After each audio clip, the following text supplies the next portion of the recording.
అందరికీ నమస్కారం. నేను మీ రఘురామ్ మొలటి. ఈరోజు మనతో పాటు ఉన్నారు స్పిరిచువల్ మెంటర్ మన ఇంగువ కరుణమ్మ గారు. నమస్కారం అమ్మా. నమస్తే.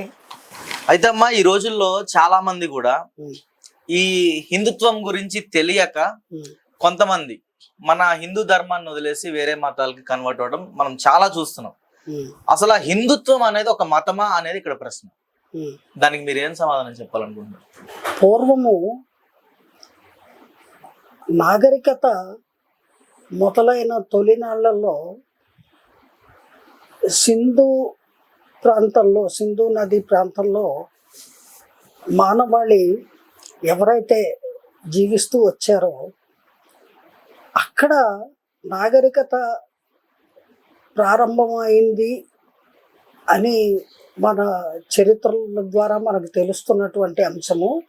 ఆ సింధు నాగరికతని మన యొక్క ఐడెంటిఫికేషన్ కింద పెట్టుకొని అప్పటి తరాల వాళ్ళు అలా అలా అలా సింధు సింధు సింధు అంటూ అది క్రమేపీ హిందూ అనే మాటగా మార్చేశారు. సింధు అనే పదం హిందూగా మారింది. ఓకే.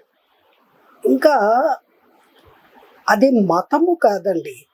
యాక్చువల్గా సనాతనమైనటువంటి అంటే అనాదిగా వస్తున్నటువంటి సంప్రదాయాలు, ఆచార వ్యవహారాలు, పద్ధతులు, జీవన విధి విధానాలు ఏదైతే ఉన్నాయో వాటిని సనాతన సంప్రదాయములు అని మనము చెప్పుకుంటూ వస్తున్నాము. అటువంటి సనాతనమైనటువంటి అంటే ఇంత అని మనము ఎగ్జాక్ట్గా లెక్కలు కట్టి చెప్పే పరిస్థితి కాదు. తరతరాలుగా వస్తున్నటువంటి ఏదైతే ఆ నాగరికత ఉందో దానిని, ఆ సంప్రదాయాల్ని, ఆ పద్ధతుల్ని, ఆ ధర్మాన్ని ఆచరిస్తూ వస్తున్నటువంటి జనరేషన్స్ ఎవరైతే ఉన్నారో వాళ్ళని హైందవులు లేదా హిందువులు అని పిలవడం జరుగుతోంది. అలా పిలిపించుకోబడుతున్నటువంటి ఈ హిందువులందరూ కూడా ఆ సనాతనమైనటువంటి ఆ హైందవ సాంప్రదాయాల్ని, ఆ నాగరికతను అలా కొనసాగిస్తూ ఉన్నారు. అంటే అప్పటి ధర్మము అంత గొప్పది అనే అర్థము. అటువంటి గొప్ప ధర్మాన్ని ఏదైతే వేల సంవత్సరాలుగా పాటిస్తూ ఉన్నామో ఆ ధర్మాన్నే మతముగా మలచుకున్నాము. అంతేగాని హిందూ మతము అని ప్రత్యేకంగా ఒక మతమేమీ లేదు. మనకు ఉన్నది ధర్మము. ఆ ధర్మాచరణే మన మతము. వాస్తవంగా చెప్పాలి అంటే అనాదిగా మనము ఆచరిస్తున్నటువంటి ధర్మము ఏదైతే ఉందో, పాటిస్తున్నటువంటిది, పాటిస్తూ ఉండవలసినటువంటిది, ఆ ధర్మమే మన యొక్క మతముగా మనము భావించి జీవిస్తున్నాము. అలాగే జీవించడం శ్రేయస్కరంగా తరతరాలుగా జరుగుతోంది.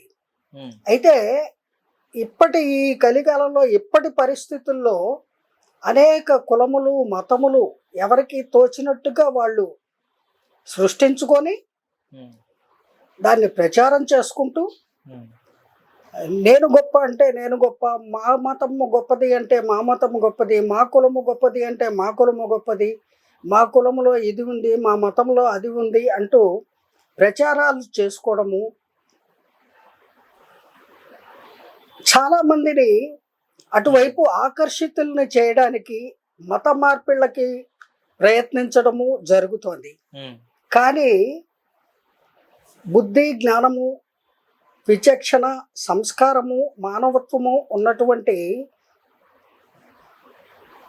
హిందూ ధర్మాలని ఆచరించేటువంటి ఏ హిందువు అయినా కూడా తన యొక్క మతమును మార్చుకోకూడదు. ఎందుకు అంటే తనది మతము కాదు కాబట్టి, తనది ధర్మము కాబట్టి. ధర్మము తప్పిన వాడే మతము మార్పిడికి గురి అవుతాడు అని ఈ సందర్భంగా నేను స్పష్టంగా చెప్తున్నాను. ధర్మాన్ని ఆచరించని వాడు, ధర్మ మార్గాన్ని అనుసరించని వాడు, ధర్మాన్ని వీడి జీవించేటువంటి వాడు ఎవరైతే ఉంటారో అటువంటి వాళ్ళు మాత్రమే మత మార్పిడికి లోనవుతారండి. అది సరి అయిన పద్ధతి కాదు, సరి అయిన జీవన విధానం కాదు, అది నాగరికత అంతకంటే కాదు. అనాగరికులు, ఆశాపరులు, అపరిమిత కోరికలతో ఉండేటువంటి వాళ్ళు దుష్ట మార్గంలోకి ప్రయాణం చేస్తున్నట్టు లెక్క. ఎందుకంటే యుగ యుగాలుగా, తరతరాలుగా, వేల సంవత్సరాలుగా ఏదైతే సనాతన సంప్రదాయాన్ని మనము ఫాలో అవుతున్నామో, ఏదైతే ధర్మాన్ని మనం ఆచరిస్తూ ఉన్నామో ఆ ధర్మమే మనకు ఊపిరి. ఆ ధర్మానుసారమే మన జీవన విధానము ముడిపడి ఉంది. ఆ ధర్మం తప్పితే ఇంకేముంది? ఇప్పుడు బ్రెయిన్ డెడ్ అంటారు. బ్రెయిన్ డెడ్ అయిన వాడు గుండె కొట్టుకున్నంత వరకు బతికే ఉంటాడు, కానీ వాడు బెడ్ రెడను, వెజిటేబుల్ లాగా బెడ్ మీద పడి ఉంటాడు. వాడు బతుకున్నట్టు వాడికే తెలియదు. అలాంటి వారితో సమానము. ధర్మము తప్పి మత మార్పిడికి ఎవరైతే సాహసిస్తారో వాళ్ళని మనము అలాంటి వాళ్ళుగా భావించాలి. అందుకని మనది మతము కాదు, మనది ధర్మము. అయితే ఆ ధర్మాన్నే మనము మతముగా, ఎక్కడైనా రిలీజన్ అని రాయవలసి వచ్చిన చోట హిందూ అని రాసుకుంటున్నాము. ఎందుకు అంటే అంత ఉత్కృష్టమైన, ఉన్నతమైనటువంటి ధర్మము కాబట్టి మనది. ఆ ధర్మాన్ని మనము మతముగా మలచుకొని రాసుకుంటున్నాము. అయితే ఎవరైతే ఇలా కన్వర్ట్ అవుతున్నారు కొంతమంది, అంటే నాకు తెలిసిన కొంతమందిని అడిగాను నేను. ఎందుకు అంటే చిన్నప్పటి నుంచి మనం పుట్టి పెరిగిన మతం ఇది, ఓకే, ధర్మం. చిన్నప్పటి నుంచి మనం గుళ్ళకి వెళ్తున్నాము, ఇంట్లో పూజలు చేసుకుంటున్నాము, మనం శ్రీరామనవమి, ఉగాది అని చెప్పి మన పండుగలు చేసుకుంటున్నాం. ఎందుకు సడన్ గా అటు వెళ్ళాల్సి వస్తుంది? కొంతమంది చెప్పిన దానికి ఇచ్చిన ఆన్సర్ ఏంటంటే, మన సనాతన ధర్మంలోనే ఈ హైందుత్వాన్ని అడ్డం పెట్టుకొని కొంతమంది దొంగ భావాలు, దొంగ స్వాములు, దొంగ మాతలు వీళ్ళు వచ్చి ఈ ధర్మాన్ని పాడు చేసేస్తున్నారు. ఇలాంటి దాంట్లో నాకు ఉండడం ఇష్టం లేక నేను వెళ్ళిపోయానని చెప్పి కొంతమంది సమాధానం చెప్తున్నారు. సో అలాంటి వాళ్ళకి మీరు ఏం చెప్పాలనుకుంటున్నారు? అలాంటి వాళ్ళకి నేను చెప్పేది ఏమిటి అంటే, ఆ దొంగల్ని మీరు దొంగలని నిరూపించండి, వాళ్ళని వెళ్ళగొట్టండి సమాజంలోంచి. అంతేగాని మీరు పారిపోవడం ఏంటి? పిరికి వాళ్ళగా మీరు మతం మార్చుకోవడం ఏమిటి? అది కరెక్ట్ కాదు. మీరు సరి అయిన ధర్మాన్ని ఆచరించే వాళ్ళైతే, మీ ధర్మానికి విఘాతం కలిగించేలాగా, మానవ జీవన విధానాన్ని భ్రష్టు పట్టించేలాగా ఎవరైనా తయారైతే వారిని తరిమి కొట్టండి, వారి రంగు బయట పెట్టండి, వారు దొంగలు, దోషులు, దుర్మార్గులు అని నిరూపించండి. అంతేగాని మీరు పారిపోయి మతం మార్చుకోవాల్సిన అవసరం లేదండి. సూపర్, బాగా చెప్పారు. అయితే మన హైందుత్వంలో ప్రతి ఒక్కరికి కూడా ఇంటి పేర్లు, గోత్రనామాలు అనేవి ఖచ్చితంగా ఉంటాయి. అలాగే మనం పూజించే దేవుళ్ళకు కూడా గోత్రనామాలు ఉంటాయండి. కానీ కొంతమంది పూజారులు కొన్ని గుళ్ళల్లో ఆ దేవుని యొక్క గోత్రాలను కూడా మార్చేసి పూజలు చేస్తున్నారని చెప్పి బయట కొన్ని టాక్స్ కూడా నడుస్తుంది. అది ఎంతవరకు నిజం అంటారు? అలా జరుగుతున్నాయా? అవకాశం ఉందా? జరిగే అవకాశం జరుగుతోందండి. అవకాశం ఉందా అంటే అది అపచారము, భగవంతుడికి అపచారం చేసినట్టు లెక్క. అటువంటి దుష్ట చర్యలకి ఎవరైతే పాల్పడతారో వాళ్ళని భగవంతుడు ఖచ్చితంగా శిక్షిస్తాడు, నో డౌట్.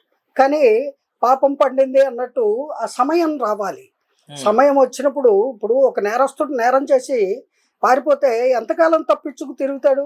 ఎప్పుడో ఒకప్పుడు దొరుకుతాడు కదా. పోలీసులు నిఘా వేసి పట్టుకుంటారు, దొరికినప్పుడు శిక్ష అనుభవించాలి. అలాగా ఇటువంటి అపచారాలు, దుష్ట కార్యక్రమాలు చేసేటువంటి వాళ్ళు ఏదో ఒక రోజుకి వాళ్ళ పాపం పండి వాళ్ళు శిక్షార్హులు అనేది అనుభవంలోకి వాళ్ళకి వస్తుంది. అప్పుడు వాళ్ళు తగిన శిక్షలకి అనుభవించవలసిన పరిస్థితి వస్తుందండి. అలా జరుగుతోంది. జరగచ్చా అంటే జరుగుతుంది, జరగకూడదు కానీ జరుగుతుంది. ఎస్. ఎందుకంటే ఇటీవల కొన్ని సార్లు నేను కొన్ని ఉమ్, దేవాలయాలకి సంబంధించిన ఆ, అంశాలు కొన్ని చూశాను నేను యూట్యూబ్లో న్యూస్లోను కొన్ని చూడటం జరిగింది. అందులో ఒక పెద్ద ఆయన అయోధ్య రామ మందిరం నిర్మించారు కదా, ఆ రామ మందిరంలో యంత్ర ప్రతిష్ఠ, ఏ మందిరంలో అయినా యంత్ర ప్రతిష్ఠ చేస్తారు. అలా యంత్ర ప్రతిష్ఠ చేసేటప్పుడు విగ్రహాన్ని ప్రతిష్ఠించడానికి ముందు యంత్రాలు ప్రతిష్ఠిస్తారు. ఆ యంత్రాలకి మంత్రాలతోటి దీక్షభూని మంత్రశక్తినే ఆపాదిస్తారు. అంటే కొన్ని లక్షల సార్లు కోట్ల సార్లు మంత్రజపం చేసి ఆ యంత్రాన్ని అక్కడ ప్రతిష్ఠిస్తారు. అటువంటి మంత్రజపం చేసిన ఒక స్వామి, ఆయన పెద్ద ఆయన కాబట్టి స్వామి అంటున్నాను, అన్నదానం చిదంబరం గారు అని చెప్పి పెద్ద ఆయన ఈ అయోధ్యలో రామ మందిరానికి ఆ యంత్రానికి జపం చేసినటువంటి భాగ్యం పొందిన వ్యక్తి. వారు భద్రాచల రాముల వారి గురించి ఇటువంటి అపచారము ఆ దేవాలయంలో ఒకటి జరుగుతోంది అని చెప్పి బాధపడ్డారు. ఆ సందర్భంగా ఆయన రాముణ్ణి దేవుడిగా పూజించేటువంటి రామభక్తులే కాదు, హిందువులుగా జీవనం గడుపుతున్నటువంటి ధర్మాన్ని ఆచరించే ప్రతి మానవుడు కూడా ప్రశ్నించవలసినటువంటి ఒక ప్రశ్న, ఒక సమస్య ఆయన చెప్పారు. అది విన్న తర్వాత నాకు కొంచెం బాధ అనిపించింది. అందుకని ఆ సబ్జెక్ట్ గురించి ఇప్పుడు సందర్భం వచ్చింది కాబట్టి నేను మాట్లాడుతున్నాను. అయితే భద్రాచలములో రాముల వారికి దేవాలయము నిర్మించి కొన్ని వందల సంవత్సరాలైంది. ఏమండి, ఆ దేవాలయ నిర్మాణము భక్త రామదాసు గారి హయాంలో జరిగింది. ఆ భక్త రామదాసు ఆ దేవాలయ నిర్మాణం చేసినప్పటి నుంచి రాముల వారికి అక్కడ కైంకర్యాలు జరుగుతున్నాయి. ఏమండి, అప్పటి నుంచి కూడా కైంకర్యం అంటే ఏమిటి, నిత్య పూజ ఉంటుంది. అలాగే ఆయన కళ్యాణ రాముడుగా అక్కడ వెలిసాడు కాబట్టి అక్కడ సీతారామ కళ్యాణము ప్రతి శ్రీరామనవమికి ప్రపంచవ్యాప్తంగా చూసి ఆనందించేటువంటి విధంగా చాలా గొప్పగా చేస్తూ ఉన్నారు ఆనాటి నుంచి నేటి వరకు కూడా. అటువంటి ఒక ప్రపంచ ప్రఖ్యాతిగాంచినటువంటి రామ మందిరం భద్రాచల రామచంద్రుడి యొక్క దేవాలయం.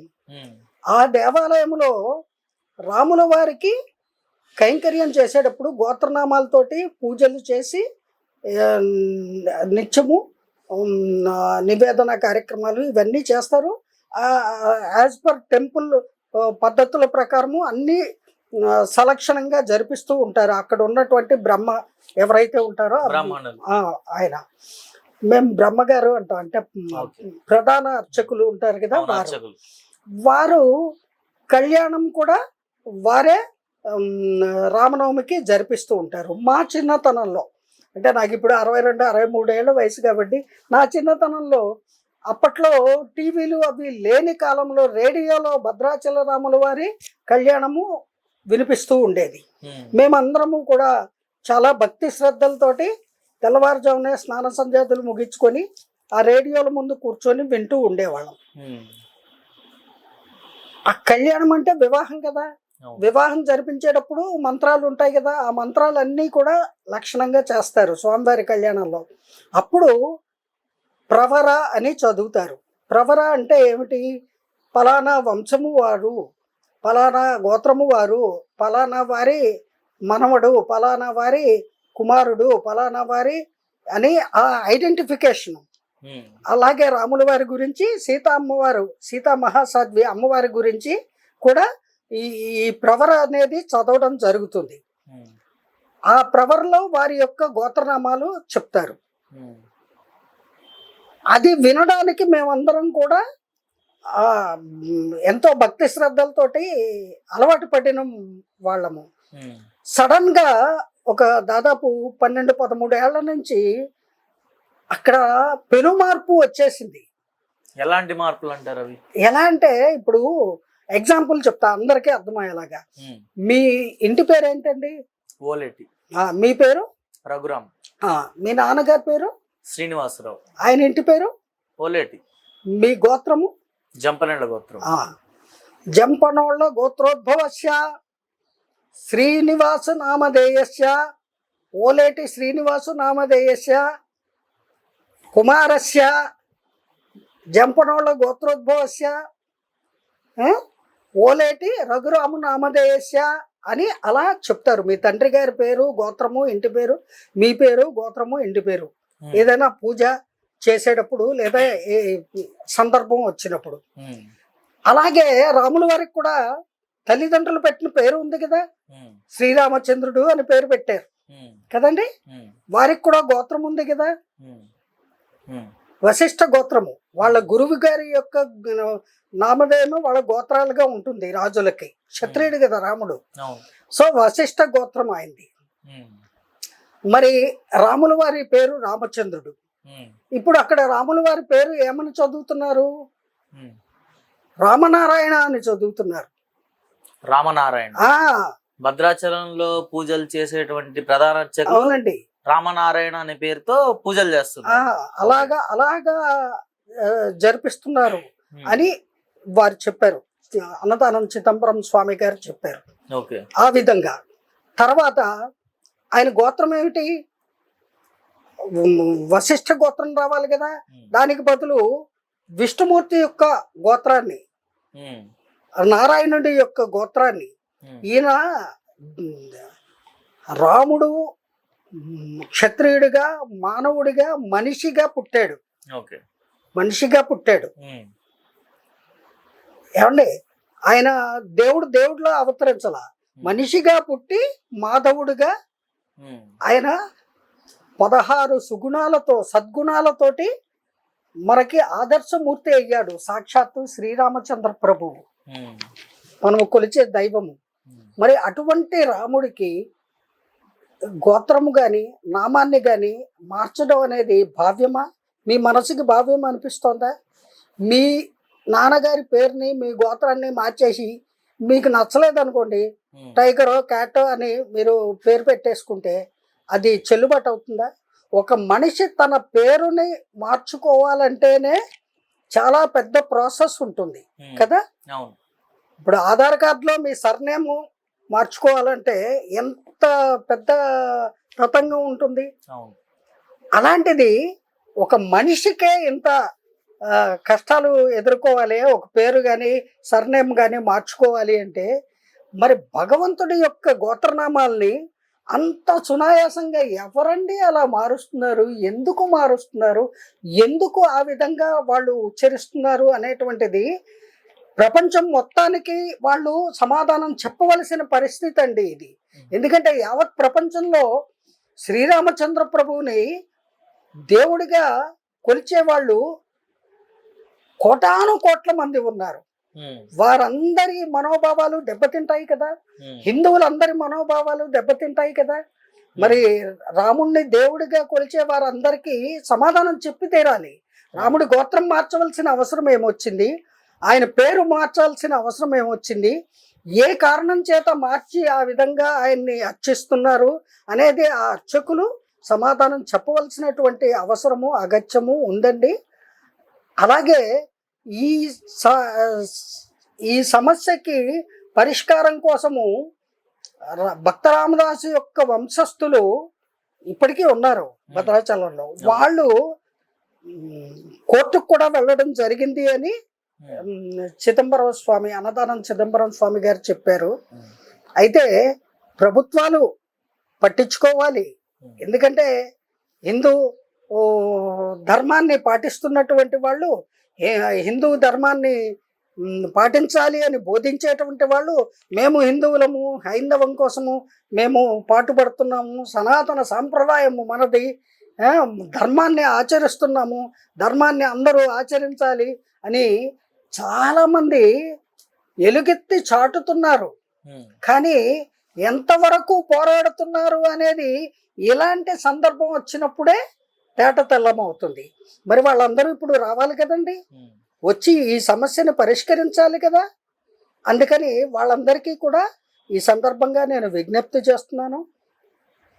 శ్రీమాన్ అన్నదానం చిదంబరం స్వామి గారు చెప్పినటువంటి సమస్యకి పరిష్కార మార్గాన్ని ఈ హిందుత్వవాదులందరూ కూడా ఏకమయ్యి కనిపెట్టాలి, ఆ సమస్యకి పరిష్కారాన్ని సాధించాలి అని కోరుకుంటున్నాను నేను. అయితే ఇన్ని సంవత్సరాల నుంచి కూడా అసలు గోత్రనామాలతోనే చేశారు, కానీ ఈ మధ్యనే గోత్రనామాలు గాని ఆయన పేరుని గారి మార్చి పూజలు చేస్తున్నారు. ఈ మధ్య అంటే అదేనండి, ఒక 10-12 ఏళ్ళ 10-12 ఏళ్ళ అంతకు ముందు బానే ఉంది. అయితే ఇలా జరగడం వెనకాల అంటే ఇప్పుడు ఒక భద్రాచలం టెంపుల్ లో ఉండే ప్రధాన అర్చకులు అంటే ఖచ్చితంగా గవర్నమెంట్ అండర్ లోనే ఉంటారు, వాళ్ళు దేవాదాయ శాఖ అండర్ లో ఉంటారు. అయితే దీని వెనకాల ఏమైనా రాజకీయ కుట్ర గానీ లేకపోతే ఇతర మతస్థుల ప్రేరేపణ గానీ ఇలాంటివి ఏమైనా ఉండే అవకాశాలు ఉన్నాయా? ఉండే అవకాశాలు ఉన్నాయండి. అది ఎంతవరకు ఆ పొలిటికల్ ప్రభావం ఉన్నది అనేది ప్రధాన అర్చకులు ఉంటారు కదా భద్రాచల దేవాలయానికి, వారు చెప్పాలి. ఎందుకంటే ఎక్స్పీరియన్స్ చేసేది వాళ్ళు కదా. ఇప్పుడు దేవాదాయ శాఖ మంత్రులతో కానీ లేదా ముఖ్యమంత్రులతో కానీ లేదా సంబంధిత పెద్దలు ఎవరైతే ఉంటారో వాళ్ళకి ప్రత్యక్షంగా ఉంటుంది బాంధవ్యం ఏదైనా ఉంటే వాళ్ళు చెప్పాలి మనకి. ఈ నిగూఢమైనటువంటి secret behind the changing of gotra and nama of lord Rama, they have to give answer. They are the answerable to entire world లో రాముణ్ణి సేవించేటువంటి హిందువులకి భక్తవరులకి సమాధానం చెప్పవలసిన బాధ్యత ఇప్పుడు అక్కడ అర్చకులుగా ఉండి ఈ విధంగా స్వామివారి సేవలు చేస్తున్నటువంటి అర్చక స్వాముల వారు వాళ్ళు చెప్పాలి కారణాలు ఏమిటి అనేది. వాళ్ళు they are the right people to give proper answer. ఎందుకంటే వాళ్ళ బాధ్యత అండి. ఎందుకంటే ఇప్పుడు వాళ్ళు ఎందుకు మార్చారు, అంత అవసరం ఏమొచ్చింది? దేవుడికే ఇలాంటి అపచారం చేయొచ్చా? ఇదే అపచారమే కదండి. ఇంతటి అపచారానికి పూనుకొనవచ్చా? ఒకవేళ అపచారం కాదు, ఇది సభ్యమైన ఆచారమే అయితే అదేమిటో వివరించి చెప్పండి. హిందువులందరి యొక్క మనోభావాలు దెబ్బతినకుండా అందరూ తెలుసుకుని తరిస్తారు. వాళ్ళు కూడా రేపటి నుంచి శ్రీరామచంద్ర ప్రభు అని నమస్కరించకుండా శ్రీరామనారాయణ అని నమస్కరిస్తారు. ఒకవేళ అదే కరెక్ట్ అయితే తెలియాలి కదండి. ఇప్పుడు ఈ మధ్య ఎవరో ఇలాంటి ఒక దాన్ని ఏమంటారు, ఇలాంటి ఒక సందర్భాన్నే క్రియేట్ చేశారు. ఏది విష్ణుమూర్తికి శివుడికి మధ్యన భేదాలు ఉన్నట్టుగా మాట్లాడాలు, దాని మీద ఈ రోజుకి కూడా దెబ్బలాటలు కొనసాగుతున్నాయి. వాగ్యుద్ధాలు, దెబ్బలాటలు అంటే ఛానల్స్ లో ఏ ఛానల్ తిప్పినా ఇదే గోళ ఉంటుంది. అసలు అవసరమండి? భగవంతుడికి కులం ఏమిటండి, మతం ఏమిటండి? సర్వాంతర్యామి, సర్వ ప్రాణుల యందు ఉండేది సమస్తము పరమాత్మే. పరమాత్మ కానిదేమిటో ఒకటి చెప్పమానండి. ఒక చిన్న డౌట్ నాకు, అంటే జస్ట్ ఇది డౌట్, నేను స్టేట్మెంట్ పాస్ చేయట్లేదు, ఒక చిన్న క్లారిటీ ఇవ్వండి. శ్రీరామచంద్రుడు గాని శ్రీకృష్ణ పరమాత్ముడు గాని దశావతారాలు. సో ఈ విష్ణుమూర్తి యొక్క దశావతారాలు అంటే శ్రీరామచంద్రుడు కూడా విష్ణుమూర్తి. ఈ కాలంలో ఇలా ఒక మనిషిగా శ్రీరామచంద్రుడుగా పుట్టాడు, ద్వాపర యుగంలో శ్రీకృష్ణుడిగా పుట్టాడు. అయితే ఇప్పుడు విష్ణుమూర్తి రాముడు ఇద్దరు ఒకళ్ళే. అలాంటి శ్రీరాముడికి రామనారాయణ అని ఆ పేరు పెట్టడం అంటే అది కరెక్ట్ కాదని అంటున్నారు కదా. అది అంటే దానివల్ల అంటే పెట్టుకోవచ్చు కదా, పాసిబిలిటీస్ చెప్తున్నా. ఇద్దరు ఒకటే కదా, శ్రీరామచంద్రుడు విష్ణుమూర్తి వీళ్ళిద్దరూ ఒకళ్ళే. సమయానికి అనుసారంగా వాళ్ళు అవతారంతో బయటకు వచ్చారు. దశరథ మహారాజుకి తెలీదా తన కుమారుడు సాక్షాత్తు విష్ణుమూర్తి యొక్క అంశ అని, అవతారం అని తెలీదా ఆయనకి? తెలీదండి. యజ్ఞయాగాదులు చేసి రాముల వారికి తండ్రి అయినటువంటి దశరథుడికి తెలీదా? వాళ్ళ వంశ గురువు అయినటువంటి వశిష్ఠుల వారికి తెలీదా? అది వాళ్ళ కాలంలోనే చేసి ఉండాలి. చేసి ఉంటే వీళ్ళెవరు చేయడానికి? మీరెవరండి? నేనెవరిని మార్చడానికి? దేవుడి పేర్లు మీకు ఎలా ఇష్టమో అలా మీరు స్మరించుకోండి మీ ఇంట్లో, మీ మనసులో. అంతేగాని యావత్ ప్రపంచ ప్రజలందరూ కొలిచేటువంటి శ్రీరామచంద్ర ప్రభువుని ఆయన పేరు అది. అఫీషియల్ గా అలా వీళ్ళు చేయడానికి అధికారం లేదు. లేదు. ఓకే, ఉందా? గవర్నమెంట్ ని అడుగుదామా? అది చాలా మందికి మిగిలిపోయిన ప్రశ్న. అది గవర్నమెంట్ ని అడుగుదాం. ఇప్పుడు గవర్నమెంట్ నే అడుగుతున్నారు, అందుకే కోర్టుకు వెళ్ళారండి. అందుకే కోర్టుకు వెళ్ళారు. ఎందుకంటే ప్రభుత్వమే తేల్చాలి ఈ సమస్యకి పరిష్కారము. ప్రభుత్వంతో పాటు అర్చక స్వాములకు కూడా బాధ్యత 100% ఉందండి. వాళ్ళు సమాధానం చెప్పి తీరాలి. ఎందుకంటే హిందువులందరి సమస్య ఇది. రాముణ్ణి దేవుడిగా కొలిచేవారి అందరి సమస్య. ధర్మాన్ని పాటించే ప్రతి సనాతన సాంప్రదాయాల్ని గౌరవించే ప్రతి వ్యక్తి యొక్క క్వశ్చన్ అండి ఇది. నాది కాదు, నా ఒక్కదానిది కాదు. లేదా అన్నదానం చిదంబర స్వామి గారి ఒక్కరి సమస్య కాదు ఇది. ఇప్పుడు మిమ్మల్ని ఓలేటి శ్రీనివాసులు గారి అబ్బాయి అనే అంటారు కానీ టైగర్ శ్రీనివాస్ గారి అబ్బాయి అని పిలవరు కదా. పిలిస్తే ఊరుకుంటారా? ఏం చేస్తారు? ఊరుకోక ఏం చేస్తారండి? నాకు నచ్చింది పిలుస్తా. ఏం చేస్తారు? పిలవకూడదు. ఏం చేస్తారో చెప్పండి. అంటే ఆ సిచ్యువేషన్ లో ఏదైనా చేస్తాం. ఇంకా 1-2 సార్లు చెప్తాము, వినకపోతే గొడవ మాట, దానికి కంప్లైంట్ ఇస్తారు, గొడవ కడతారు కదా. 100%. మరి హిందువులందరూ ఏమి చేస్తున్నారు? రామ భక్తులందరూ ఏమి చేస్తున్నారు?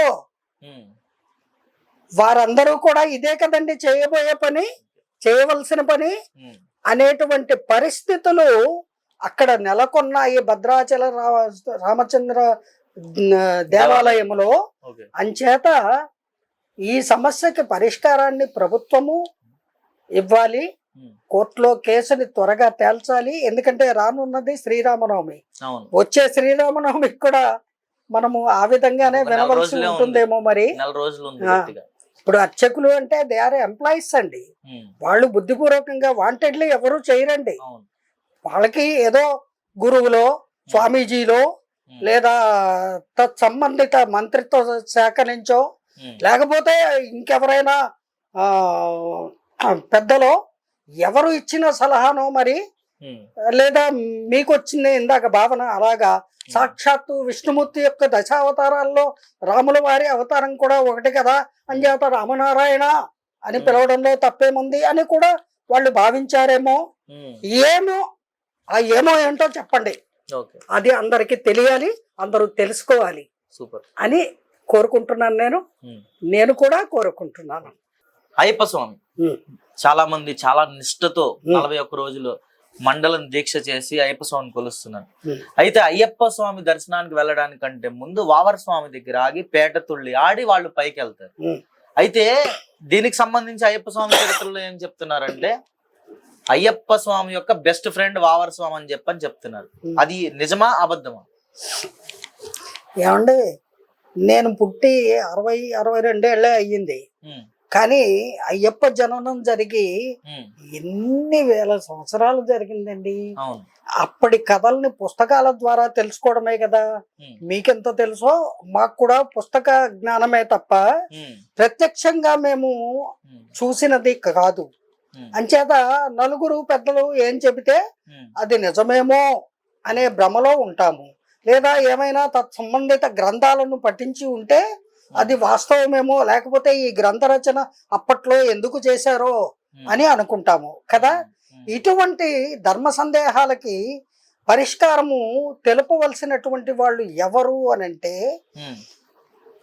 అప్పటి జనరేషన్ల వాళ్ళు రాసినటువంటి ఆ అయ్యప్ప స్వామి యొక్క చరిత్ర ఏదైతే ఉంటుందో, ఆ స్థల మహత్యం ఏదైతే ఉంటుందో, ఆ యొక్క కథలను మనము ప్రామాణికంగా తీసుకొని ఫాలో అవ్వాలే తప్ప అప్పుడు విషయము ఇప్పుడున్న మనకి ఎలా తెలుస్తుంది?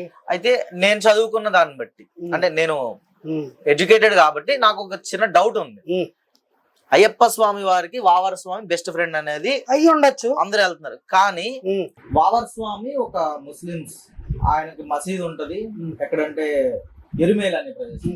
అక్కడికి వెళ్ళి రంగులు పూసుకొని అయ్యప్ప స్వామి అందరూ పేటలు ఆడి ఆ మసీదులో అక్కడ వావర్ స్వామి దర్శనం చేసుకొని ఆ తర్వాత పంబలో స్నానం చేసి పైకి వెళ్తారు శబరిమల. ఇక్కడ పాయింట్ ఏంటంటే మీకు కూడా ఎవరైనా తెలిస్తే నాకు ఆన్సర్ ఇవ్వండి. అంటే నేనైనా తప్పుగా దయచేసి అందరూ నన్ను క్షమించాలి. ఇది నాకున్న ఒక్కగానొక డౌట్. నేను అయ్యప్ప స్వామి మాల వేసుకున్నాను, 5-6 సార్లు వేసుకున్నాను, నేను మాల వేసుకున్నాను. నాకు రీసెంట్ గా ఈ డౌట్ వచ్చింది కొన్ని పుస్తకాలు చదివినప్పుడు. ఏంటంటే ముస్లిమ్స్ పుట్టి 1500 సంవత్సరాలు మాత్రమే అయింది. అంతకు ముందు ముస్లిమ్స్ లేరు. ఆ ముస్లిం కి సంబంధించిన ఒక ప్రవక్త రావడం కానీ, ఈ ముసల్మాన్స్ రావడము, ఇవన్నీ జరిగి 1500 సంవత్సరాల క్రితం అని చెప్పి మనకు పుస్తకాల్లో ఉంది. 1500 సంవత్సరాల క్రితం పుట్టిన ముస్లిమ్స్ కి అప్పుడెప్పుడు అయ్యప్ప స్వామి పుట్టినప్పుడు ఈ ముస్లిం ఎలా ఫ్రెండ్ అయ్యారు అంటే, వావర్ స్వామి అప్పుడు ఉంటే అప్పుడే ముస్లిమ్స్ ఉండేవాళ్ళు కదా.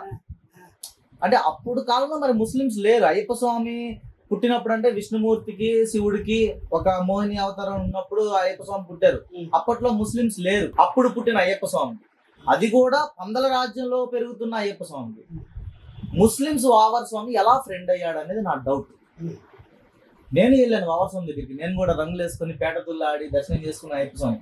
కానీ ఈ డౌట్ నాకు వచ్చింది, దీనికి ఎవరు నాకు సమాధానం చెప్పలేదు ఇప్పటి వరకు. దయచేసి మీరేమన్నా.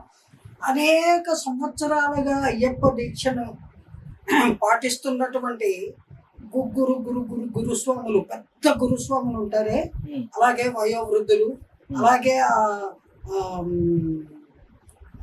ఏంటి అయ్యప్ప దేవాలయానికి ప్రధాన అర్చకులు, ఆ స్థాయిలో ఉన్న వాళ్ళకి కొంచెమన్నా తెలిసి ఉండాలి మీ పాయింట్కి ఆన్సర్ అని నేను అనుకుంటున్నా. ఇంకా నాకు తెలిసిన సమాధానం మీకు చెప్తాను నేను. ఏమంటే భగవంతుడికి అసాధ్యమైనది ఏమీ ఉండదండి. అయ్యప్ప స్వామి సాక్షాత్తు భగవంతుడు యొక్క అవతారం కదా. అటువంటి పరమాత్మ స్వరూపములో అవతరించినటువంటి అయ్యప్ప ఆల్వేస్ ఇప్పటికీ ఉన్నాడనే విశ్వాసంతోనే కదా మనం అయ్యప్ప దీక్షలు చేస్తూ అక్కడికి వెళ్ళి దర్శనం చేసుకుంటాం. ఎక్కడైతే బాణం వేస్తానో ఆ బాణం ఉన్న చోట నాకు ఆలయం కట్టండి, నేను అక్కడే ఎప్పటికీ ఉంటాను అని చెప్పాను. భగవంతుడు ఇంగ్లీష్ లో ఆమ్ని ప్రెజెంట్ అంటే ఎక్కడైనా సరే, ఎప్పుడైనా సరే, సర్వకాల సర్వావస్థల యందు నిర్మలమైన హృదయముతో నిశ్చలమైన భక్తితో తలుచుకుంటే చాలు ప్రత్యక్షమవుతాడు అని కదా మన పురాణాలు, మన వేదాలు మనకి చెప్పాయి. అటువంటి భగవంతుడు పరమాత్ముడు అయ్యప్పగా అవతరించి ఇప్పుడు కూడా కనబడతాడండి. చూడగలిగే భక్తులకి, నిజ భక్తులకి ఇప్పుడు దర్శనమిస్తాడు. అనేక కష్టాల నుంచి వాడిని అలాగా పక్కకి తీసుకువెడతాడు. అటువంటి పరమాత్ముడికి ఏది అసాధ్యము? ఎవ్రీథింగ్ ఈజ్ పాసిబుల్ ఓన్లీ పరమాత్మకి. మానవులు దౌర్బల్యులు అంటే బలహీనులు, అల్పులు, స్వల్పులు. స్వల్పకాలమే మన జీవనం. మంచికి 100 ఏళ్ళు అంటారు, 100, 110 బతుకుతాం, అవుట్. 100 కూడా ఖచ్చితంగా చెప్పలేము. అన్సర్టన్ లైఫ్ మానవుడిది. అటువంటి అల్పమైన స్వల్పమైన మానవ జన్మ చాలా ఉత్కృష్టమైనది. ఈ ఉత్కృష్టమైన మానవ జన్మలో, ఈ ఉన్నతమైన మానవ జన్మలో ఇలాంటి కులాలు, మతాలు, గొడవలు దేవుళ్ళకు కూడా ఆపాదించేసి దెబ్బలాడేసుకొని గొడవలు రెచ్చగొట్టి మానవుల మధ్యన ఉండేటువంటి ఐక్యతని చిందరవందర చేసేసి, నువ్వు క్రిస్టియన్, ముస్లిం, నేను హిందూ, నేను అది, నేను ఇది, వాడు అది, ఇది అని ఏం సాధిస్తారో ఎందుకండి ఈ గొడవలు? మత సామరస్యముతోటి, సోదర భావంతో ఐకమత్యంగా జీవించలేరా? ఓకే, వావర్ స్వామి ముస్లిం అని అంటున్నారు, అక్కడ దర్గాను నిర్మించారు, అక్కడికి వెళ్ళి దర్శించుకుంటున్నారు, అయ్యప్ప స్వామికి మిత్రుడు లేదా భక్తుడు అని చెబుతున్నారు అని అన్నారు. Yes, it is possible. ఎందుకు పాసిబుల్ కాదు? ఏమో, ఆయన మొన్న పుట్టి ఆ టైంలో అయ్యప్ప ఆయన ఫ్రెండ్షిప్ చేసి ఉండొచ్చు. ఆయన మొన్న పుట్టి ఓవర్ స్వామి అంటే ఈ 1600 సంవత్సరాలు ఎస్ అప్పుడు అయ్యప్ప ఆయన మిత్రులు అయ్యి ఉండొచ్చు. అంటే ఆయన పోయిన జన్మలో, ఏం పోయిన జన్మలో? అయ్యప్ప స్వామి 1600 సంవత్సరాలు కదా, అంతకు ముందు ఎప్పుడు ఆయన జన్మ అంటే ఉన్నది. పరమాత్ముడికి ఎప్పుడు కావాలంటే అప్పుడు అవతరిస్తాడు, ఎప్పుడు కావాలంటే అప్పుడు దర్శనమిస్తాడు. ఆ హరిహర సుతుడు అయ్యప్ప స్వామి, స్వామియే శరణమయ్యప్ప. ఆయన ఆ శరణ ఘోష ఎక్కడ ఉంటే అక్కడ ప్రత్యక్షమవుతాడు. అంతటి దయార్థ హృదయుడైనటువంటి ఆ అపరిమిత ఆనంద స్వరూపుడైన అయ్యప్ప మీరు పిలిచినా పలుకుతాడు, నేను పిలిచినా పలుకుతాడు. ఓవర్ స్వామికి పిలిస్తే పలికాడు, ఆయనతో మిత్రత్వం చేశాడు. అయ్యప్ప స్వామి పుట్టినప్పుడే ఈయన పుట్టి ఉండక్కర్లేదండి. మీరు పుట్టారప్పుడు నేను పుట్టానా? లేదు కదా, మనం మొన్నగా పుట్టాము. మరి మనం ఎప్పుడో అవతరించిన అయ్యప్పని సేవించట్లేదా? దీక్ష పోనట్లేదా? నమ్మి కొలుచుకోవట్లేదా? చేత భగవంతుడికి ఆది అత్యంతరహితుడు భగవంతుడు, ఆదియు అంతము ఏది లేనివాడు. ఆయనకి మొదలు లేదు, చివర లేదు, అంతటా ఆయనే. అదే పరమాత్మ అంటే. అటువంటి పరమాత్ముడిని అప్పుడు ఉన్నాడు, ఇప్పుడు లేడు, అప్పుడు ఉన్నాడు, అప్పుడు ఇప్పుడు ఉండేది ఉండనిది మానవులు. ఈ కులములు మతములు సృష్టించుకున్నది మానవులు. ఈ దెబ్బలాట్లు, గొడవలు, ఫ్రిక్షన్స్, ఈ డిబేట్లు పెట్టుకునేది అల్పులైన మానవులు. పరమాత్మకి నిమిత్త మాత్రం. ఆయనకి ఏంటండి, మనం ఇప్పుడు ఉంటాము, రేపు ఉంటాము, కానీ ఎప్పుడు ఉండేది భగవంతుడు. అటువంటి భగవంతుడికి, భగవంతుడు ఎత్తిన అవతారాలకి అంతం అనేది ఉండదు. అనంతుడు ఎవరు? భగవంతుడు.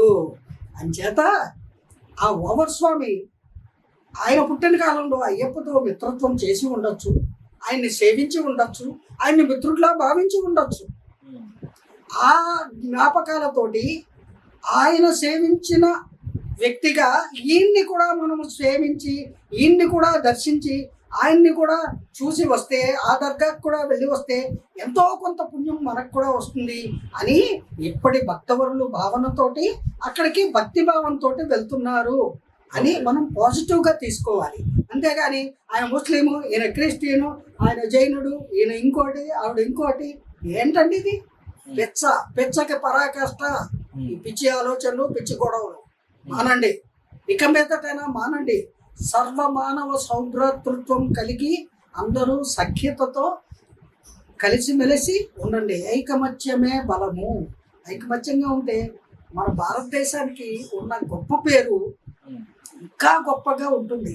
అంతేకాని ప్రపంచ దేశాలన్నిటికీ కూడా తలమానికమైనటువంటి మంచి సంస్కృతి కలిగిన భారతదేశము, వేదభూమి, పుణ్యభూమి అయినటువంటి భారతదేశం యొక్క ఐక్యతను చెడగొట్టుతున్నారు చాలామంది. అజ్ఞానంతో మతాల పేరు చెప్పి, కులాల పేరు చెప్పి, మానవులందరూ మానవత్వంతో ఉండాలి, ధర్మాచరణతోటి జీవనం కొనసాగించాలి, ఒక ప్రిన్సిపల్డ్ లైఫ్ని లీడ్ చేయాలి. అంతేగాని తెగిన గాలిపటాలల్లే ఎటు గాలి వేస్తే అటు వెళ్ళిపోకూడదండి. అది లైఫ్ డెత్తో సమానం. మనం బతుకుండాలి అంటే, మనకు ఐడెంటిఫికేషన్ ఉండాలి అంటే ఆధార్ కార్డు అవసరము అని మన ప్రభుత్వం చెప్పింది. ఆధార్ కార్డు తీసుకుంటున్నాం కదా, అందరం కలిగి ఉన్నాం కదా. మరి రాముడికి ఆ కాలంలో ఆధార్ కార్డు, త్రేతాయుగంలో ఏమిటి? రామాయణమే. రామాయణమే మనకి ఆధారము. ఆ రామాయణాన్ని అనుసరించి మనం ముందుకు వెళ్ళాలి. కానీ శ్రీరామచంద్ర ప్రభు యొక్క గోత్రాన్ని, నామాన్ని మార్చేసి పలకడము ఎంత మాత్రము సబబు కాదు. ఇది సబబు అయితే అలా మార్చి ఎందుకు ఉచ్చరిస్తున్నారో, ఎందుకు స్మరిస్తున్నారో ఆ అర్చక స్వాములు, వారికి ఆ అవకాశాన్ని కల్పించినటువంటి పెద్దలు, ప్రభుత్వాలు కోర్టుకు వెళ్ళారు. కాబట్టి కోర్టు ద్వారా అయినా సరే సర్వ మానవాళికి ఈ సమస్యకి పరిష్కారము, ఈ సమస్యగా ఇది పరిణమించకుండా సామరస్యంగా అందరము ఐకమత్యంగా ఉండడానికి సమాధానం చెప్పి తీరాలి. అటువంటి చక్కటి సమాధానం కోసము అందరితో పాటు మనం కూడా ఎదురు చూద్దాం. జై శ్రీ రామచంద్ర ప్రభుకి జై. మా ఫ్రెండ్ ఒక అతను ఉన్నాడు, ఛాయాచిత్రం అని చెప్పి ఒక ఫోటోగ్రాఫర్. అతని పేరు సాయిరామ్, గుంటూరులో ఉంటారు. ఆయన నేను కలిసి ఇంత ముందు ఒక ప్రాజెక్ట్ వర్క్ చేశాను. గుంటూరులో మేమిద్దరం బజ్జీలు తిందామని ఒక ప్లేస్కి వెళ్ళాం. అక్కడికి వెళ్ళి ఆ బజ్జీలు బండి అతనితో సరదాగా కాసేపు ఏ ఊరు బాబాయ్ ఏంటని క్యాజువల్ గా మాట్లాడాం. అతను మీ పేరు ఏం పేరు అంటే నేను రఘురామ్ అని చెప్పాను. సాయిరామ్ అని చెప్పాడు. ఆయన నవ్వాడు సాయిరామ్ అని చెప్పింది. ఎందుకు అంకుల్ నవ్వుతున్నారని అడిగాను. సాయిరామ అసలు అది ఏం పేరు, ఎలా పెడతారు సాయిరామ్ అని అన్నాడు. సాయిరామ్ అంటే సాయిబాబా రాముడు దేవుళ్ళు కదా, వాళ్ళిద్దరు అలా పెట్టారు, ఏమైంది ఆ పేరు చాలా మంది పెట్టుకున్నారని చెప్పి అని అడిగాను. సాయిబాబా ముస్లిం, కానీ సబ్కా మాలిక్ ఏక్ అని చెప్పిన సర్వ మతాలు సమానం అని చెప్పినటువంటి ఒక గొప్ప వ్యక్తి సాయిబాబా. అతని పేరుని రాముడి పేరుని కలిపి పెట్టుకుంటే తప్పేంటి అని చెప్పి నేను అడిగితే ఆయన నాకు సమాధానం చెప్పలా. నీకు నేను చెప్తే అర్థం కాదు, నీకు ఎవరో ఒకరు దొరుకుతారు ఫ్యూచర్ లో, ఈ స్పిరిచువల్ మెంటర్స్ కొంతమంది ఉంటారు, వాళ్ళని అడుగు అది కరెక్టా కదా వాళ్ళు చెప్తారు నీకు అన్నారు. అప్పటి నుంచి నాకు ఎవరు అలాంటి వాళ్ళు తగలలేదు. సో ఫస్ట్ టైం నేను మిమ్మల్ని ఇంటర్వ్యూ చేస్తున్నాను కాబట్టి నాకు సడన్ గా స్ట్రైక్ అయింది, సాయిరామ్ అని చెప్పి పేరు పెట్టకూడదా అదే ఎవరు అన్నారు, అదే ఆయన అన్నారు. ఈ మధ్య చాలా మంది అంటున్నారు అండి, నేను వింటున్నాను. చాలా చక్కటి ప్రశ్న అడిగారు, సమాధానం ఖచ్చితంగా చెప్తాను. నాకు తెలుసున్న జ్ఞాన పరిధిలో సాయిబాబా అనేటువంటి మహాత్ముడు, ఆ పురుషోత్తముడు ఎవరైతే ఉన్నారో ఆయన సాధు పొంగవుడు. ఆయన ఒక సాధు జీవనము గడిపి అనేక సత్సంగతులని, అనేక సన్మార్గాలని బోధించినటువంటి ఒక సాధు పొంగవుడు ఆయన. ఏమండి, ఆ సాధు పొంగవుడు దాదాపు 180 ఏళ్ల క్రితము ఎక్కడి నుంచో మెల్లగా షిరిడి గ్రామానికి వచ్చి అక్కడ కొంతకాలము స్థిరపడిపోయారు. అక్కడ ఉన్నటువంటి జనాలకి ఆయన సన్మార్గాన్ని బోధించి, మోక్ష మార్గాన్ని బోధించి, అలాగే అందరూ మతములు కులములు అనేటువంటిది మానవులు పెట్టుకున్నటువంటి మానవ నిర్మితమైనటువంటి అంశాలే కానీ అవి భగవత్ కల్పితాలు కాదు. అంచేత భగవంతుడు ఒక్కడే, పరమాత్ముడు ఒక్కడే అనేటువంటి వేద సారాంశాన్ని ఆయన సబ్కా మాలిక్ ఏక్ అనే పదముతోటి చెప్పారు. ఏమండి, శంకర భగవత్పాదుల వారు, ఆది శంకరాచార్యుల వారు కూడా వేదాల నుంచి మనకు అందించినటువంటి ఉపనిషత్తుల ద్వారా, అనేక గ్రంథ రచనల ద్వారా అందించినటువంటి సారాంశము కూడా, పరమాత్మ తత్వము వన్ వర్డ్ లో చెప్పినటువంటి అంశము కూడా అయమాత్మ బ్రహ్మ, ప్రజ్ఞానం బ్రహ్మ, తత్వమసి. వినండి, ఇవన్నీ మహావాక్యాలు అంటారు. అంటే వీటన్నిటికీ కూడా ఈ సింగిల్ సెంటెన్స్ కి మీనింగ్ ఒకటే, పరమాత్ముడు ఒక్కడే. మీరు ఏ నామముతో పిలిచినా, ఏ రూపముతో కొలిచినా అవన్నీ మనము చిత్రించుకునేవి, మనము ఊహించుకునేవి, మనము తయారు చేసుకునేవి. మనము అంటే మానవుడు. అంతేకాని భగవంతుడు ఇలా ఉంటాడు అని ఎగ్జాక్ట్గా ఎవరు చెప్పగలరు? ఎవరైనా చెప్పిన దాఖలాలు ఉన్నాయా? ఎందుకు అంటే అది భక్తితో మనము అనుభవంలోకి తెచ్చుకోవలసినటువంటి అంశము భగవంతుడు, భక్తి అనేటువంటిది. అలా పరమాత్మని మనము తాదాత్మ్యం చెంది తపస్సు చేసి తలుచుకొని, సేవించుకొని, ఆరాధించుకొని, పూజించుకొని, మన హృదయంలో ఉన్నటువంటి ఆ హృదయ లయలలో మిళితమైనటువంటి ఆ భగవత్ శక్తిని గ్రహించాలి. అంతేగాని భగవంతుడు 1000 రూపాయలతోటో, 1,00,00,000 రూపాయలతోటో, 1,00,00,000 నామాలతోటో, అనేక మతాలతోటో, అనేక కులాలతోటో ఉంటాడు అని అనుకోవడము మన యొక్క మాయతో కూడిన అజ్ఞానము. ఇవన్నీ కూడా భగవంతుడు భగవద్గీతలో చెప్పినట్టు, ఎప్పుడైతే ధర్మము కుంటుపడుతుందో, భగవంతుడి యొక్క రాక అవసరం అవుతుందో అప్పుడు భగవంతుడు అవతరిస్తూ ఉంటాడు ధర్మాన్ని నిలపడానికి, ఈ ప్రాణకోటిని ముందుకు నడపడానికి. ఆ విధంగా భగవంతుడు అవతరించినటువంటి అవతారాలనే మనము తలుచుకుంటాము, కొలుచుకుంటాము. భగవంతుడిగా మన హృదయంలో నిలుపుకుంటాము, దేవాలయాలు కట్టుకుంటాము, మందిరాలు నిర్మించుకుంటాము, అనేక విధాల స్తోత్రాలు, పూజలు, యజ్ఞయాగాదులు చేసి సంతృప్తి చెందుతాము, ధైర్యంగా జీవనాన్ని కొనసాగిస్తాం. ఇది భగవతత్వాన్ని వేదాల నుంచి మనకి అందించినటువంటి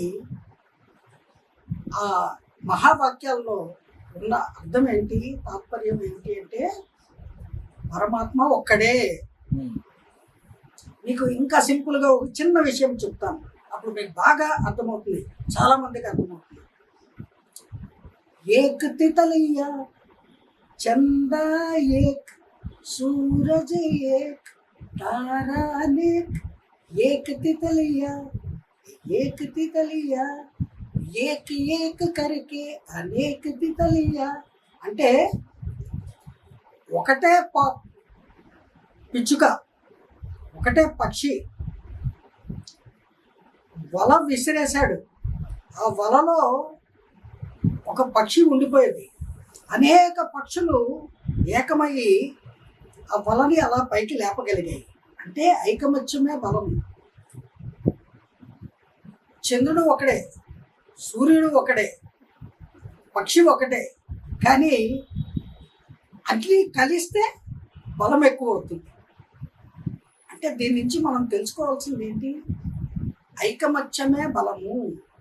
ధర్మాన్ని ఆచరించాలి, ధర్మబద్ధంగా జీవనం గడపాలి, ధర్మమే పరమాత్మ స్వరూపము, ఐకమత్యమే పరమాత్మ స్వరూపము అని వేదాలు చెప్తున్న సారాంశము అదే. షిరిడీలో సాయిబాబా అనేటువంటి సాధు పుంగవుడు, ఆ యోగి పుంగవుడు, ఆ మహానుభావుడు చెప్పినటువంటి సారాంశము కూడా ఇదేనండి. ఆయన్ని రాముడిలా పూజించిన వాళ్ళు సాయి రామ అని పిలిచారు. ఆయనలో కృష్ణుడిని చూసుకున్న వాళ్ళు సాయి కృష్ణ అని పిలిచారు. ఆయనలో ప్రభువుని చూసిన వాళ్ళు సాయి ప్రభు అంటారు.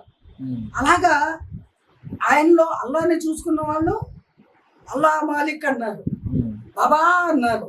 అలాగా ఎవరు యద్భావం తద్భవతి, ఏ భావనతో చూస్తే ఆ భావనతో గోచరిస్తాడు పరమాత్ముడు. మీరు కంచికి వెళితే కామాక్షి అమ్మ రూపంలో అమ్మవారిని దర్శిస్తారు, మధురకు వెళితే మధుర మీనాక్షి అమ్మ రూపంలో అమ్మవారిని దర్శిస్తారు, విజయవాడ వెళితే కనకదుర్గ అమ్మవారి రూపంలో అమ్మవారిని దర్శిస్తారు. ఇవి అనేక రూపములు, అనేక నామములు, అనేక ప్రాంతాల్లో అమ్మవారు వెలిసినటువంటి దేవాలయాలు కదా. కానీ అమ్మవారు ఒకే శక్తి స్వరూపము, అది పరాశక్తి స్వరూపము. అది ఎంత వాస్తవమో పరమాత్మ తత్వం కూడా అంతే వాస్తవము. ఆ పరమాత్మ తత్వాన్ని బోధించిన వాడు గురువుతో సమానము. దానిని మాత్రమే బోధిస్తూ జీవనము గడిపిన వాడు సద్గురువు. అందుకే షిరిడి సాయిబాబా సద్గురువుగా మన హృదయాల్లో అలా నిలిచిపోయారు, అలా పూజింపబడుతున్నాడు, ఆరాధింపబడుతున్నాడు. ఎడిట్ చేసుకో. ఆ విధంగా షిరిడి సాయిబాబా గారు ఆరాధింపబడుతున్నారు ఒక సద్గురువులా. అంతేగాని ఆయన ఎన్నడూ నేను దేవుణ్ణి అని చెప్పలేదు. ఆయన్ని దేవుడిగా ఎవరైనా భావిస్తే దానికి ఆయన చేసిన దోషమేమీ లేదు. ఇప్పుడు నేనున్నానండి, నా వల్ల మీకు ఏదో మేలు కలిగింది, మీకంటే వయసులో పెద్దాన్ని, మీరు వచ్చి అమ్మ మీ బ్లెస్సింగ్స్ కావాలి, మీరు నాకు తల్లితో సమానం, దేవుడితో సమానం అంటారు. నేను మీకు మాత్రమే దేవుడిలా కనిపిస్తాను, లోకం అందరికీ దేవుడిలా కనపడను, అవసరం లేదు. అది మీ భావనలో. అలాగా సాయిబాబాని సద్గురువుగా భావించే వాళ్ళకి గురువు, దైవంలా భావించే వారికి దైవం. అంతేగాని ఆయన ఎన్నడూ నేను దేవుణ్ణి, నా గుడి కట్టు బడి కట్టు పూజించు అని ఎవరికి చెప్పలేదండి. ఓకే, ఫైనల్ గా రాపిడ్ ఫైర్. ఓకేనా, మీ పాయింట్ ఆఫ్ వ్యూలో కరెక్ట్ గా వన్ వర్డ్ ఆన్సర్ ఇవ్వండి నాకు. ఓకేనా, శ్రీ శ్రీ శ్రీ చిన్నజీయర్ స్వామి వారు దేవుడా కాదా? ఆయన యతీంద్రులండి. శ్రీ శ్రీ శ్రీ శ్రీమాన్ త్రిదండి చిన్నజీయర స్వామీజీ గారు ఆయన యతీంద్రులు. అంటే యతీంద్రులు అంటే నాకు తెలియదు, దేవుడా కాదా అని అడుగుతా. ఆయన ఒక స్వామీజీ అండి. దేవుడు కాదు. ఆయన ఒక స్వామీజీ. స్వామీజీ దేవుడు కాదు. ఉం. Okay done. సాయిబాబా గారు దేవుడా కాదా? ఆయన ఒక సద్గురువు అండి. గురువు. ఉం. దేవుడు కాదు. అవును. సమ్మక్క సారక్కలు దేవుళ్ళ కాదా? వాళ్ళని దేవుళ్ళుగా ఆరాధించే వాళ్ళకి దేవతలు. మీ పాయింట్ ఆఫ్ వ్యూలో. వాళ్ళని దేవుళ్ళుగా దేవతలుగా ఆరాధించే వాళ్ళకి దేవతలు. ఓకే, మీరు ఆరాధిస్తున్నారా? వాళ్ళని దేవతలుగా ఆరాధించే వాళ్ళకి దేవతలు. మీ పాయింట్ ఎన్నిసార్లు అడుగుతారండి? మీ పాయింట్ మీకు ఇంకా అర్థం కాలేదా? ప్రేక్షకులకు అర్థమైంది. Okay done. అంటే నాకైతే నిజంగా అర్థం కాలేదు, మీకు అర్థమైతే ఖచ్చితంగా కామెంట్లు చెప్పండి. అంటే మీ పాయింట్ ఆఫ్ వ్యూ అడిగాను. Okay fine. ఓకే, ఫైనల్ గా మనం ముగించే ముందు ఒక్కసారి మీకు ఇష్టమైన దేవుడు ఎవరో చెప్పండి. మీకు ఇష్టమైన దేవుడు. ప్రతి ఒక్కరికి ఒక ఇష్ట దైవం ఉంటారు, అలా మీ ఇష్ట దైవం ఎవరు? కలియుగ దైవం శ్రీ వెంకటేశ్వర స్వామి, ఓం నమో పద్మావతి వెంకటేశాయ. అమ్మవారు. ఈవిడకి ఇష్టమైన దేవుడు నేను. మీరు దేవుడు అంటారు. నేను దేవుడిని. ఓకే, నాకు మీకు ఇష్టమైన దేవత ఈవిడ. మీ ఇష్టమైన దేవుడు ఎవరు? మీకు ఇష్టమైన దేవుడు ఎవరు? చెప్పాడుగా మా అబ్బాయి. మీరు చెప్పండి మీ నోటి ద్వారా. నేను మీకు చెప్పాను ఇష్టమైన దైవం ఎవరు? మీ మా ఇష్ట అబ్బాయి దైవం. మా అబ్బాయి అండి. ఆ. అబ్బాయి చెప్పింది, తల్లి చెప్పేది, పుత్రుడు చెప్పేది ఒకటే. ఇప్పుడు అంటే ఇందాక నువ్వు దైవం మనుష్య రూపేనా అన్నావు. అవును. నేను అక్కడ వింటున్నా. అవును. నేను అడిగేటప్పుడు. ఎస్. ఓకేనా? ఉం. ఎవరు ఎవరినైతే ఎక్కువగా ప్రేమిస్తారో వాళ్ళనే దేవుళ్ళ చూస్తారు. ఓకే. నేను ఇందాక కూడా నీ క్వశ్చన్ ఇంకోటి విన్నా. ఉం. నువ్వు సినిమా హీరోయిన్లు అవన్నీ అడిగావు కదా. ఉం.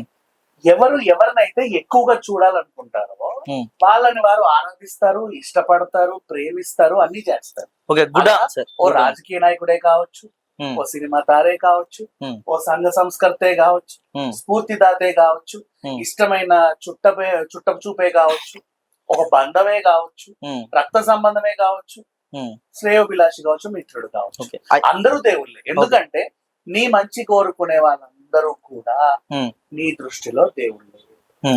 అర్థమైందా? జీవుడే దేవుడు అన్న మాటను మర్చిపోకండి. విగ్రహ రూపం నీకు ఏం ప్రసాదిస్తుందో ఎప్పుడు ప్రసాదిస్తుందో మాకు తెలియదు కానీ మాకు తెలియదు కానీ మనిషి రూపంలో ఉండే చుట్టుపక్కల ఉండే శ్రేయోభిలాషులు ఏంటోరా ఇవాళ ఎందుకో డల్ గా ఉన్నా అనగానే నువ్వెందుకు డల్ గా ఉన్నావు, అలా ఉండొద్దు అని చెప్తాడు. నాకు వాడు దేవుడే. ఏంటోరా చేతిలో చిల్లి అవ్వలేదు, అయ్యో అట్లేం లేదు, ఇంకో నా దగ్గర ఒక 10 ఉన్నాయి, నా ఖర్చులు పెట్టుకొని నీకు 5 ఇస్తా, మళ్ళీ నాకు వాడు దేవుడే. నెక్స్ట్ ఏంటోరా ఏదో కాను బెనికినట్టుంది, అరే నువ్వు ఎక్కువగా నడవక, అనవసరంగా నువ్వు మెట్లెక్కుతున్నావు, లిఫ్ట్ లేదా నీకు, అయినా అట్లా తిను, నువ్వు పొద్దున అదే నువ్వు తింటున్నావు, సాయంత్రం ఇది తిను, నువ్వు అలా చెయ్యి, ఆ ఆయిల్ మానేసేయి, వాడు దేవుడే. నీ మంచి కోరే ప్రతి వ్యక్తి కూడా దేవుడే. దేవుడి కోసం ప్రత్యేకించి ఇది జనరల్ వెళ్ళాల్సిన అవసరం లేదు. ఎక్కడో ఏ శక్తిలో వెతుక్కోవాల్సిన కరెక్ట్ పాయింట్ వచ్చారు. ఇప్పుడు నేనేమంటానంటే మా అమ్మ మా నాన్న నాకు దేవుళ్ళు. ఎగ్జాక్ట్లీ నేను అది చెప్తాను. కానీ మా అమ్మా నాన్నలతో కలిసి నేను తిరుపతి వెళ్తాను, అక్కడ దేవుడు ఉన్నాడని వెళ్తాను. సరే నేను ఆ పాయింట్ ఆఫ్ వ్యూ అడిగాను ఇష్టదైవం అని. అలా ఇప్పుడు కలియుగ దైవం మా అమ్మ ఇప్పుడు చెప్పాను ఇదే ఆన్సర్ నాకు కావాల్సింది. మీ ఇష్టదైవం ఎవరు? ఏంటి మీ ఇష్టదైవం ఎవరు? నా ఇష్ట దైవం ఎవరంటే నాకు సహాయం చేసిన వాళ్ళందరూ నా దైవం. నేను అలా అనట్లేదు. ఇప్పుడు ఇప్పుడు ఫర్ ఎగ్జాంపుల్ నీకు చెప్తా. నీకు మొన్న జైల్లో ఉన్నాను అన్నప్పుడు నన్ను విడిపించాడు శివబాలాజీ గారు. అవును, యాక్టర్ శివబాలాజీ. ఎస్, నాకైనా దేవుడే. ఓకే. ఒకనొక టైంలో నాకు మన వీళ్ళెవరు మోస్ట్ కాంట్రవర్సీ కపుల్ అని మీరు చెప్తారు, దుబాడ మాధురి అండ్ శ్రీనివాస్ అని చెప్పేసి, ఆవిడ కూడా నా తమ్ముడు అని చెప్పి నాకు 50,000 ఇచ్చి, సీరియస్లీ నాకు ఆవిడ దేవుడే. ఓకే. నెక్స్ట్ హర్ష సాయి అనే వ్యక్తి ఉన్నాడా. ఒకనొక టైంలో నేను కోర్టులో ఉన్నప్పుడు అడ్వకేట్ ని ఎక్కడి నుంచో విజయవాడ నుంచి అప్పటికప్పుడు ఫ్లైట్ వేసి అడ్వకేట్ ని పంపి విత్ ఇన్ 1 day ఆ ప్రాబ్లం సాల్వ్ చేసాడు. నాకు అతను దేవుడు. చెప్పనా, నేను ఇది ఖచ్చితంగా చెప్పాలి. వేణుస్వామి అని ఆయన ఉన్నాడు కదా, ఆయన నేను చాలా వీడియోలు తిట్టా, ఏంటి ఇలా చెప్తున్నావు, అలా చెప్తున్నావు, ఇలా చెప్తున్నావు అని. ఆయన ఒక అడ్వకేట్ ఆఫీస్ లో ఉంటే అక్కడ ఏదో హడావిడి జరుగుతా ఉంది. ఏంటంటే వాళ్ళు దాసరి విఘ్న అంటే ఏదో జైల్లో ఉన్నాడంటే ఏదో అయిందంట ఇట్లా అంటారు. అయ్యో అవునా పాపం, ఈ 50,000 పంపండి వాళ్ళ అమ్మకి 50,000 ఇచ్చాడు. వాళ్ళు నాకు కాల్ చేస్తారు. అంటే మనుషులు మనం తిట్టామా, కొట్టామా, ఇంకేదో చేసామా, పొగిడామా, ఆరాధించామా, ఇవన్నీ కాదు. సాటి మనిషికి సహాయం చేస్తే చాలు. డబ్బు రూపమే కానీ, మానసిక రూపమే కానీ, అంటే నీకేమన్నా గైడ్ చేయడమే కానీ. మీరు చెప్పింది నాకు చాలా క్లియర్ గా అర్థమైంది. వీళ్ళందరూ కూడా మన దృష్టిలో దేవుళ్ళే. Yes, perfect. మీరు చెప్పింది నాకు అర్థమైంది. బట్ నేను ఈ దేవుళ్ళ గురించి మాట్లాడట్లేదు. మనకు కొన్ని శక్తి రూపాలు ఉండి, బంగారం ఉండి, ఇలా ఉండి, రోజు హారతులు, నైవేద్యాలు, కొబ్బరికాయలు అన్నిటి మీద కొట్టుకునే దేవుళ్ళ గురించి నీకు కావాలి. అంటే వాళ్ళలో మీకు ఎవరైనా ఇష్ట దైవం ఉన్నారా? నాకు అందరు దేవుళ్ళు ఇష్టం. Okay, fine. ప్రతి గుడి నాకు ఇష్టం. డన్. ఎందుకంటే ప్రతి గుడిలోనూ ఏదో ఒక వైబ్రేషన్ లేకుండా ఏ గుడి ఉంటుంది. నువ్వు కావాలంటే ఏ గుడికి వెళ్ళినా, చిన్న గ్రామదేవత గుడి అయినా కానీ, పెద్ద గుడి అయినా కానీ వెళ్తే వాళ్ళని అడిగితే అక్కడ స్థల పురాణం అనేది చెప్తారు. ఓకే, ఇది ఒకప్పుడు ఇలా అయిందండి, అట్లా వచ్చి ఇక్కడ ఉన్నారు, అప్పుడు కట్టిన గుడి, అలా గుడి, ఇలా గుడి అని. సో అవన్నీ వింటుంటే అబ్బా భలే జరిగిందే జర్నీ అనిపిస్తుంది. సో ప్రతి దేవుడు, ప్రతి గుడి నాకు ఇష్టం. ఎందుకు ఇష్టం చెప్పనా? మళ్ళీ మనిషికి ఒక భయం, దేవుడు అంటే ఒక భయం. అంటే ఆ దేవుడు అనేవాడు లేకపోతే లోకం ఇట్లా ఉండదు. ఎవడికి నచ్చినట్టు వాడు ఏది పడితే చేస్తాడు. దేవుడు ఉన్నాడు రా, చూస్తాడు రా, చూసుకుంటాడు రా అని చెప్తాడు. నీకు అర్థమైందా? కొన్ని సిచ్యువేషన్ లో ఎంత టోడైనా కానీ, ఎంత కుబేరుడైనా కానీ, ఎంత క్రిమినల్ అయినా కానీ, గుడి పంచగట్టి గుడి మెట్లు ఎక్కించు, ఆ గంట సేపు అక్కడ ఉన్నంత సేపు వాడిలో ఒక భయం ఉంటది. నన్ను ఏదైనా చేయాలి, నేను ఎక్కడ ఇరుక్కోకుండా నన్ను కాపాడాలి. అర్థమైందా? ఆ టెన్షన్ ని, ఆ ఇంటెన్షన్ ని నీలో కల్పించిన ప్రదేశము దేవాలయం. అక్కడ ఏ దేవుడున్నా అందరూ కూడా శక్తివంతులే, అందరిలోనూ పవర్స్. నిన్ను కదిలించాడు కదా అని. ఇప్పుడు మీకు అర్థమైంది కదా. నేను ప్రతిరోజు తిరుమల తిరుపతి వెళ్ళలేను కదా, అందుకని మనసులోనే స్వామిని తలుచుకుంటూ వీలైనప్పుడు తిరుమల దర్శనానికి వెళ్తాను. వీలు కానప్పుడు ఇప్పుడు నా పుత్రుడని చెప్పాను, నా కొడుకుతో సమానం, నాన్న వెంకన్న అని పిలుస్తా. నాకు ఇష్టము సీను అంట, వాసు అని పిలుస్తా. నాకు ఇష్టమైన ఇష్ట దైవాన్ని నా ఇష్టమైన మనుషుల్లో చూసుకుంటా నేను. ఎందుకని ఆ భక్తి తత్వాన్ని నాలో నరనరాలో నింపుకొని నేను వాళ్ళల్లో కూడా దేవుణ్ణే చూడడానికి ప్రయత్నం చేస్తాను. కాబట్టి ఆ విధంగా నేను పిలుచుకొని సంతృప్తి చెందుతాను. అది. సో గైస్, చూసారు కదా, చాలా అంటే చాలా కొన్ని స్పిరిచువల్ కి సంబంధించినటువంటి విశేషాలు చాలా మన ఇంగువ కరుణమ్మ గారు మనకు తెలియజేయడం జరిగింది. అండ్ ఇలాంటి మంచి మంచి టాపిక్స్ కోసం ఖచ్చితంగా మన ఛానల్ అయితే సబ్స్క్రైబ్ చేసుకోండి. This is Raghuram Molati. జై హింద్.